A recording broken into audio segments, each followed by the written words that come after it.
L'histoire de la maison maudite à Essaouira.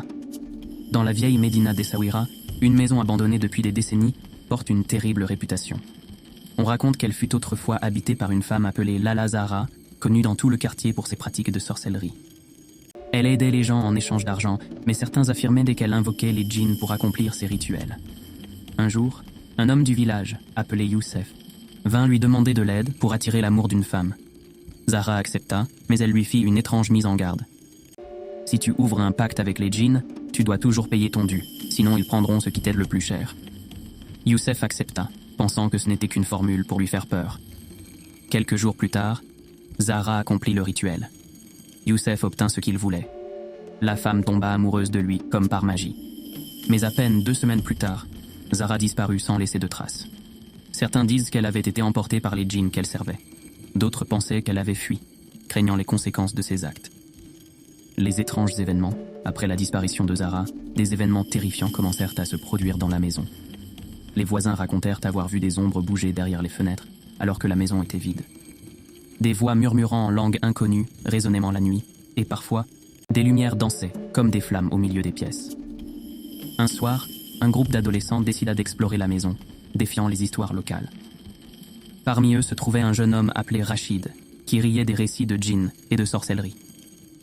Dès qu'ils entrèrent, ils ressentirent un froid glacial, bien qu'il fît chaud dehors. Au centre de la pièce principale, ils trouvèrent un cercle noir gravé dans le sol, entouré de symboles étranges. Au centre du cercle, une bougie à moitié fondue semblait encore chaude, comme si quelqu'un venait de l'éteindre. Rachid, sceptique, s'avança et fit un commentaire moqueur.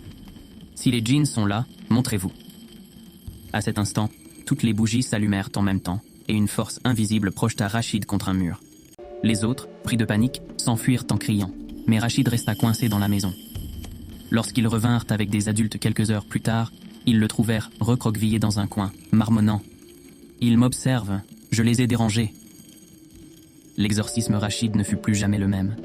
Il parlait peu, dormait mal, et affirmait voir des silhouettes noires partout où il allait. Sa famille, désespérée, fit appel à un FQIH, un exorciste, pour le libérer.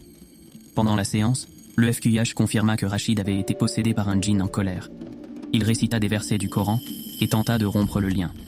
La maison, quant à elle, fut définitivement scellée par les autorités, mais les habitants de la Médina affirment qu'elle reste un lieu maudit.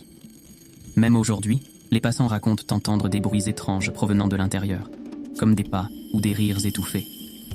L'histoire de cette maison rappelle à tous que la sorcellerie et les djinns ne sont pas des forces avec lesquelles on peut jouer.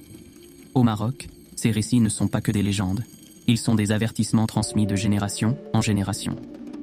Le berger de l'Ouedzem près d'Ouedzem, une petite ville marocaine entourée de vastes plaines désertiques, un berger nommé Yassine vivait en paix avec son troupeau. Il connaissait chaque recoin des collines où il menait ses moutons, mais il évitait toujours une certaine vallée que les anciens appelaient Wadi al-Djinn, la vallée des djinns.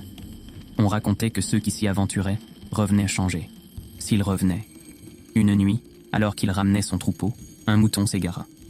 Yassine, ne voulant pas perdre un animal, décida de le chercher, malgré l'heure tardive.